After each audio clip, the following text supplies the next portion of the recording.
사이다. 근데 국민의힘은 새로운 이제 강령을 발표하거든요. 반공이야. 이 최첨단 시대, AI 시대 반공 그리고 산업화. 국민의힘 이제 디젤 개발하나 봐요. 이제서야. 이제 전기기관차 나오나 봐. 국민의힘에서.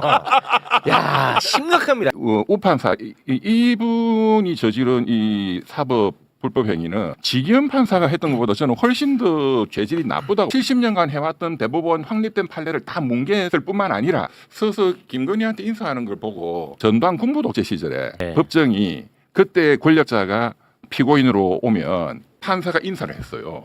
저는 그걸로 회귀하는 거 아닌가 이런 느낌이 들던데, 민주당이 법왜곡죄를 지금 뭐 한다고 하면서 뭐 법사위까지 갔는지 하고 있잖아요. 이게 전형적인 법왜곡죄에 해당하는 겁니다. 그래서 좋습니다. 대한민국 국민들이 공청회 뭐 100번 1000번 하는 것보다 이번에 딱 보셔서 법왜곡죄가 필요하구나. 고맙습니다. 판사들도 많이 분노하고 있습니다. 사실은 판사들이 같은 법원 판사들 선거에 대해서는 잘 얘기를 안 하는데 이번만큼은 식사할 때도 그렇고 많이 황당하다. 보이스피싱에 가담한 뭐 수거책도 다 풀어줘야 되는 거 아니냐. 그렇죠. 그런 얘기를 할 정도로 판사들 좀 의견 표명을 하고 있다고 합니다. 우인성은 과연 이전에 어떤 판결을 했는지 한번 좀 살펴보고 가겠습니다. 소위 보수 인사에게는 솜방망이 처벌을 했고요. 소위 진보 인사에게는 불방망이 처벌을 했습니다. 유시민 전 노무현 재단 이사장 같은 경우에 혐의는 한동훈 명예훼손 혐의였죠. 판결을 어떻게 내렸냐, 우인성 판사가 유시민의 항소를 기각하고 벌금 500만 원의 원심을 유지하는 판결을 내렸습니다. 홍만 전 더불어민주당 의원 혐의는 민주당 돈봉투 사건이었죠. 판결을 우인성 판사가 징역 9개월에 집행유예 2년을 선고했는데 항소심에 가서 무죄가 됐어요. 근데 얘가 틀린 거야. 보수 인사 판결 한번 볼까? 보수 인사. 먼저 강용석 변호사, 예전에 가로세로 연구소 했던 분이죠. 이재명 소년원 출신이다. 이 허위사실 유포에 관한 혐의였는데 우인성 판사가 무죄를 내렸거든요. 근데 항소심 가서 유죄가 됐어요. 유죄가 됐어. 이거 정반대지. 보수는. 또 장영아 국민의힘 당협위원장이죠. 이재명 조폭 연루 사건의 허위사실을 유포해서 기소가 됐는데 우인성 판사가 여기에 무죄를 내렸습니다. 근데 이게 항소심 가서 또 유죄로 바뀌었어요. 유죄로 뒤집혔어. 그러니까 보수 인사들은 무죄로 내린 게 유죄로 바뀌었어요. 그러니까 제대로 판단을 안 한 거죠, 사실은. 신부 인사는 정반대야. 정반대가 되고. 유죄를 이제 나중에 봤더니 무죄로 바뀌는. 이거는 색깔이 있는 거지. 보면은 발탁 인사 같아요. 그러니까 조희대 대법원장이 대법관으로 있을 때 그때 형사 공동조 재판연구관으로 같이 또 근무 인연도 겹치고 김건희 앞에만 가면 사법부가 쪼그라들어요. 영장 청구도 그렇고 잘 안 돼요. 근데 이번에도 김건희 앞에서 굉장히 아주 희한한 판결들이 많이 나왔는데 저희가 또 취재를 해보면 김건희가 예컨대 윤석열 검찰총장 때부터 법조계 인사들을 많이 집으로 초대해서 그래요? 밥을 먹었다는 거예요. 그래서 가보면 제가 늘 말씀드린 윤석열은 요리를 하고 있고 뭐 김치찌개 끓이거나 하고 있고 김건희가 나와서 계속 다 얘기를 한다는 거예요, 판사들이랑. 우인성이 저희 동기인데 저 되게 존재감 없는 동기였어요. 그런데 저렇게 튀어나와가지고 이 판결이 정말 문제가 뭐냐 하면은 이게 김건희만 봐준 게 아니에요. 이게 윤석열도 같이 정치자금법 위반으로 같이 들어가 있어. 그게 무죄가 또 나는 거예요. 그럼 국민의힘, 윤석열, 검찰, 이준석, 오세훈 그 저 정치 세력, 보수 정치 세력을 전부 다 면죄부를 주는 맞습니다. 다시 이렇게 세우는 굉장히 위험한 잘못된 판결인 거예요. 우인성의 지금 이 판결이. 그러니까 망보는 범죄자가 금고 따는 범죄에 대해서 모를 수 있지. 다음에 함께 해주시고요. 왜냐하면 우리 변호사님이 이거에 대해서 화가 많이 나 있더라고요. 70년간 확립된 대법원 판례를 저런 식으로 왜곡한 거예요. 이게 법왜곡죄. 완전히 하얀 거를 까만 걸로 그냥 해석을 해버린 거지. 김태훈 그 대전고검장님, 그분이 굉장히 압축적으로 그 검찰 SNS에 이 문제가 있다는 걸 썼던데 하나하나씩 이렇게 나눠서 하잖아요. 임무를 분담하죠. 그게 기능적으로 분업했다 이거예요. 그렇지. 분업하면 전체가 공동 정범이야, 정범. 공동. 이 사람들의 마음속의 의사는 내가 여기에 공동 가공한다는 의사만 있으면 돼. 전체를 알 필요 없고 이렇게 연결된다 하는 정도만 그냥 손밥만 있으면 된다 하는 게 대법원 이론이 압도적인 확립된 법입니다. 그 확정된 판결이 있는데 그 주가 조작에 대해서 시세 조정을 공모했다는 공범의 진술이 없더라도 주가 조작을 인정하는데 장애가 되지 않는다. 이것이 주가 조작에 대한 확립된 판결들이에요. 그런데 지금 우인성의 무죄 판결문에 어떤 얘기가 있냐면 김건희의 공범들이 시세 조정을 김건희와 공모했다고 진술하지 않는다. 맞아요. 그래서 무죄다. 정확한 판결하고 배치되는 거예요. 있는 증거를 없는 걸로 해석하고 없는 증거를 있는 걸로 만들어버리고 이러면은 법왜곡죄예요. 그게 가장 악질적인 거잖아요. 그렇죠. 있는 법을 적용 안 해버려. 공소장 변경 하여야 한다. 형사소송법에 298조 2항이 있어요. 공소장 변경을 법원이 요구하여야 한다. 지금 할 안 거예요. 해버려. 피고인에게 방조의 성립은 변론으로 하더라도 공동정범이 성립할 수는 없다고 보입니다.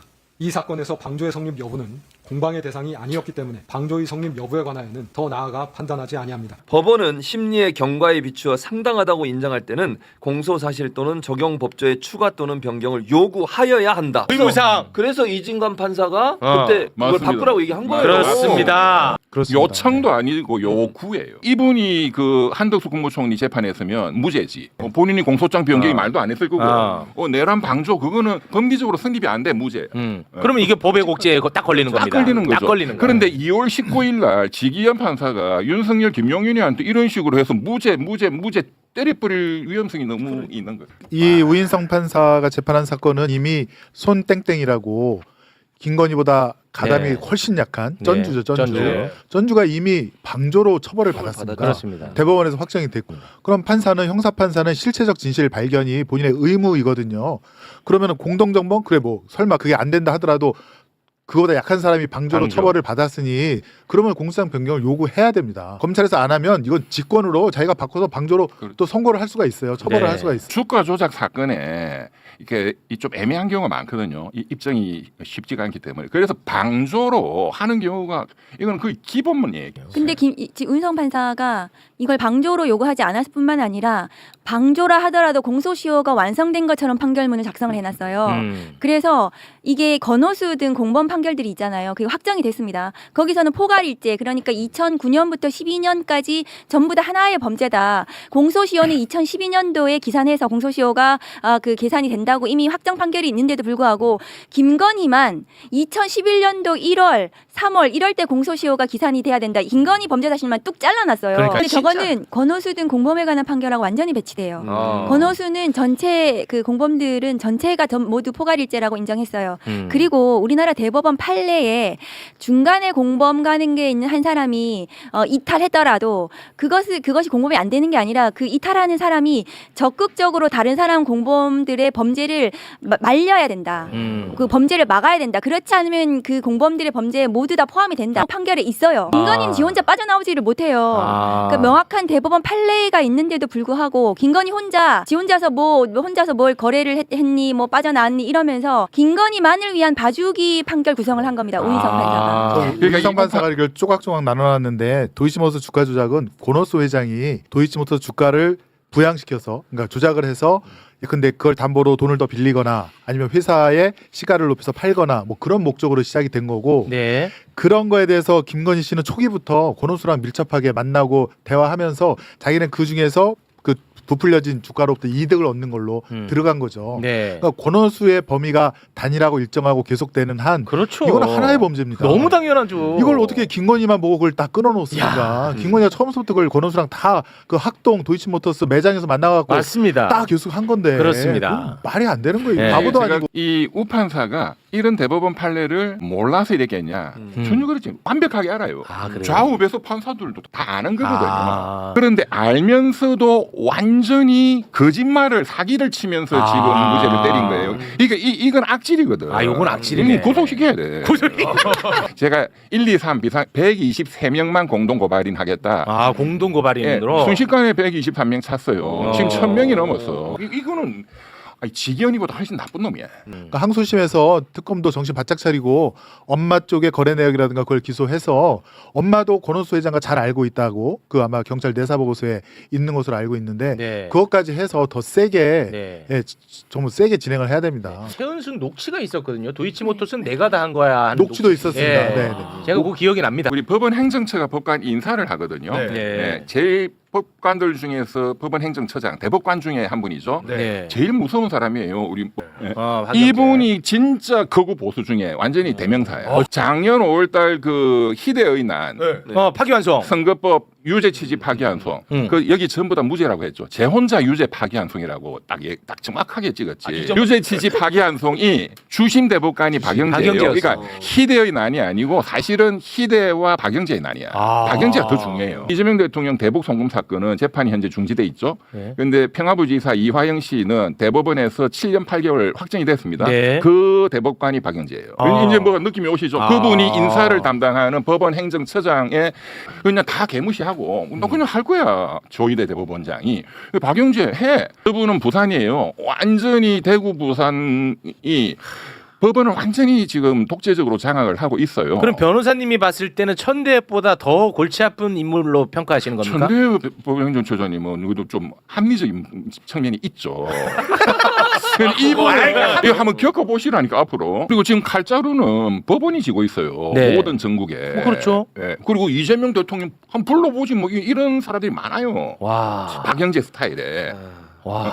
지금 윤석열, 김건희 이 내란 국정농단을 재판하는 것도 이런 극우적인 판사들이 가짜로를 지고 있고, 네. 예. 그리고 현재 국민들이 선출한 뭐 빛의 혁명정부 대통령 이재명 우리가 부르지 뭐 형사재판 5개 어쩔 건데 정말로 심각합니다. 심각합니다. 네. 그 네. 사태가 터진다. 그 외국에서는 판사 탄핵, 검사 네. 탄핵을 하고 있거든요. 네. 일상적으로 우리도 그렇게 해야 된다고 생각해요. 하나만 좀 성공해 주세요. 네, 어. 법 왜곡죄 이런 것도 판검사들이 법을 왜곡하지 못하도록 저희가 한번 이렇게 본보기로 네, 제대로 그렇지. 해봐야 된다고 생각해요. 그렇습니다. 법을 왜곡했으면 당연히 처벌받는 탄핵돼야지. 건데 그리고 거기에 용기가 필요한 게 난 그렇지. 속상해. 이렇게 딱 한 명만 찍어가지고 계속 막 이놈 저놈 하니까 헷갈리죠. 많이 구매됐으면 좋겠다 이런 바람이 있고요. 아, 어떻게 한 사람이 3명의 대통령을 만들고 그 이재명 대통령 킹메이커셨기 때문에 네. 4명의 대통령을 만드신 분이잖아요. 네. 그 역사 교육일 뿐만 아니라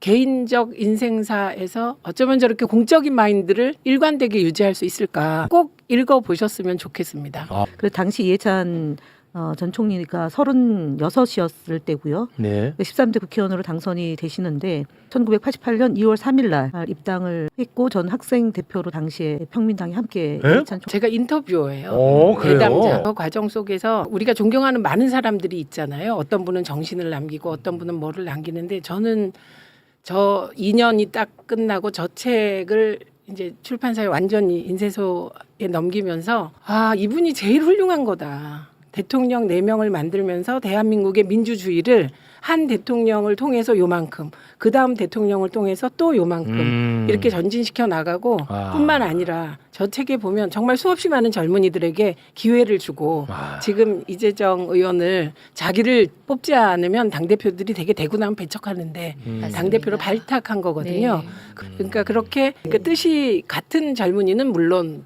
이렇게 좀 구박을 하고 김영 같은 경우는 오히려 이렇게 좀 광범위하게 네. 젊은 인재들까지 키우셨어요. 그리고 베트남 현지에서 불가피하게 발생한 그런 병원 비용, 그다음에 이송을 위해서 필요했던 절차 과정의 비용들이 있었고 저희는 이렇게 사회장으로 치러지고 또 기관에 사실상 장에 가까운 대통령 다음에서 장이 돼서 기관을 이끄는 분이잖아요. 네. 그러면 어느 정도의 비용들이 충분히 제공될 줄 알았는데 예. 최소 비용이더라고요. 그래서 저희가 장례식장 가면 저희 밥 먹잖아요. 그래서 네. 밥은 아예 대접은 못하고 물이 있는데 물 비용도 안 되더라고요. 근데 생각보다 전 처음 알았습니다. 장례식장에서 물값이 그렇게 많이 나가야 된다는 걸 몰랐어요. 그래요? 그러다가 저희가 첫날은 물만 나가다가 손님들에 대한 예의가 아닌 것 같아서 함께 갔던 의원님들이 십시일반에서 거기에 이제 싼 캔커피 하나를 추가하기 시작했고